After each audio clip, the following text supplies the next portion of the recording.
پشاور میں 22 تاریخ کا جلسہ، اسی طرح سے زور و شور سے ہماری تیاریاں آن ہیں، پی ڈی ایم کی بھی، اور ہماری پارٹی کی انفرادی تیاریاں بھی آن ہیں۔ صوبائی اور مرکزی حکومت کی طرف سے بار بار کوشش کی جا رہی ہے کہ جلسے میں کچھ نہ کچھ روڑے اٹکائے جائیں تیاری میں مس انفارمیشن کے ہاتھوں۔ تو ان حکومتوں سے، مرکزی اور صوبائی حکومتوں سے، ہم آپ کے پلیٹ فارم کے توسط سے یہ کہنا چاہتے ہیں کہ اپنے یہ ہتھ کنڈوں سے باز آ جائیں۔ لوگ اب ان سے بہت زیادہ تنگ ہیں اور لوگوں کی برداشت کا مادہ جو ہے وہ بالکل ختم ہو گیا ہے۔ یہ بات میں کیوں کرتی ہوں کہ لوگ تنگ ہیں یا لوگوں کی برداشت کا مادہ ختم ہو گیا ہے، کیونکہ 2 دن پہلے کے الیکشن کے نتائج تو شاید کچھ اور ہی پکچر پیش کرتے ہیں۔ کچھ فیکٹس اینڈ فگرز آپ لوگوں کے ساتھ شیئر کرنا چاہتی ہوں۔ پاکستان کا بیرونی قرضہ جو تھا وہ سپٹمبر 2020 میں 113.8 US بلین ڈالرز ہو گیا ہے، as compare to 112.9 US billion dollars 4 months ago۔ جی 113.8 US billion dollars as compare to 112 billion US dollars 4 months ago، 1 quarter ago کی میں جو آپ کو بات کر رہی ہوں۔ جولائی 2019 میں ہمارا بیرونی 2018 میں جب انہوں نے حکومت ٹیک اوور کی تھی، ہمارا بیرونی قرضہ 95 بلین ڈالرز کا تھا اور اب 113 بلین ڈالرز کا ہے۔ یہ ہمارے اپنے اسٹیٹ بینک کے اسٹیٹسٹکس ہیں، یہ ہم آپ کو کسی میگزین سے یا انٹرنیٹ کی ویب سائٹ سے نہیں بتا رہے، ہم اسٹیٹ بینک کے فگرز آپ کے ساتھ شیئر کر رہے ہیں۔ پاکستان کبھی اتنا مقروض نہیں تھا جتنا کہ وہ آج کل ہے، اور حکومت سیاسی شخصیات کے اوپر لان تان کرنے سے اور ہر جگہ ٹائیگر فورس کو پروموٹ کرنے کے علاوہ جو یہ مسائل ہیں جن کی وجہ سے ہم لوگوں کی زندگی، عوام کی زندگی بہت مشکل میں آ پڑی ہے، اس کے لیے ان کے پاس کوئی حل نہیں ہے۔ جو بے روزگاری کی شرح ہے وہ جب مسلم لیگ نون کی گورنمنٹ ختم ہوئی تھی تو 5.8% تھی، اب یہ بڑھ کر 8.5% سے بھی زیادہ ہو گئی ہے۔ یہ وہ حکومت ہے جو 1 کروڑ نوکریاں دینے کا وعدہ کر کے اقتدار میں آئی تھی، تو انہوں نے تو نہ صرف بے روزگاری کو آلموسٹ ڈبل کر دیا ہے، لیکن جو لوگ اپنی نوکریوں پہ لگے ہوئے تھے، جو ہم اپنی پریویس پریس کانفرنسز میں بار بار ہائی لائٹ کر چکے ہیں، ان لوگوں کو بھی بلا جواز اور بلا کسی تفریق کے ان کی جاب سے نکال دیا گیا ہے۔ پی ٹی آئی گورنمنٹ کی جو ہے اس نے ہماری جو ڈالر کی سطح ہے 167 پر پہنچ گئی ہے، ورسٹ جو ہمارے ملک کا جو کبھی آپ ایکسچینج ریٹ کہہ سکتے ہیں۔ یہ currently 17% general sales tax charge کر رہے ہیں پیٹرولیم پروڈکٹس کے اوپر۔ پیٹرولیم کی عالمی سطح میں جو قیمت گری تھی وہ ہماری اس میں 10 روپے اس کی وہ آتی ہے، اور انہوں نے 1.6 روپیز عوام کو ریلیف دیا ہے۔ اتنی چیخوں پکار کے بعد، اتنی زیادہ جلسوں اور جلوسوں کے بعد انہوں نے ہمیں یہ وہ دیا ہے۔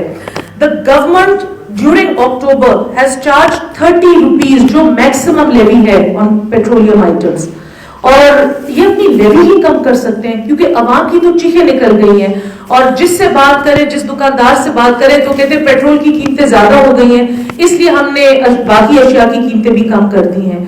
حکومت آپ لوگوں کو، ہمیں عوام کو اپنی باتوں کے جال میں الجھا کے پھنسانا چاہتی ہے، ان کا کوئی سیریس نہیں ہے، نیس نہیں ہے، کیونکہ وہ ایک جس طریقے سے آئے ہیں، جس طریقے سے بیٹھے ہیں، ان کو لگتا ہے کہ جی ہماری لڑائی کوئی اور لڑے گا، ہماری جو مشکلات ہیں ان کو کوئی اور سولو کرے گا، لیکن عوام کی اب ایک بس ہو چکی ہے۔ اور 22 نومبر کو پی ڈی ایم کے پنڈال میں آپ لوگ دیکھیں گے کہ نہ صرف اپوزیشن پارٹیز کا ایک پاور شو ہوگا، لیکن عوامی نیشنل پارٹی کا بھی وہاں پہ ایک پاور شو ہوگا۔ آپ کو انشاءاللہ یہ پنڈال جو ہے ایک ریڈ ریولوشن جس کو ہم سرخ سیلاب کہتے ہیں اس کے فارم میں نظر آئے گا، اور اس کے بعد پتہ چل جائے گا کہ اصلی اقتدار کس کے ہاتھوں میں ہے، عوام اصل میں کس کو سپورٹ کر رہی ہے۔ باقی کچھ کوسچنز اگر آپ لوگ لینا چاہیں تو بتا دیں پلیز۔ اچھا مجھے یہ بتائیں کہ اس وقت تمام جماعتیں جو ہیں وہ اپنی اپنی سطح پہ مختلف کانگریس میٹنگ کو کر رہے ہیں، پیپلز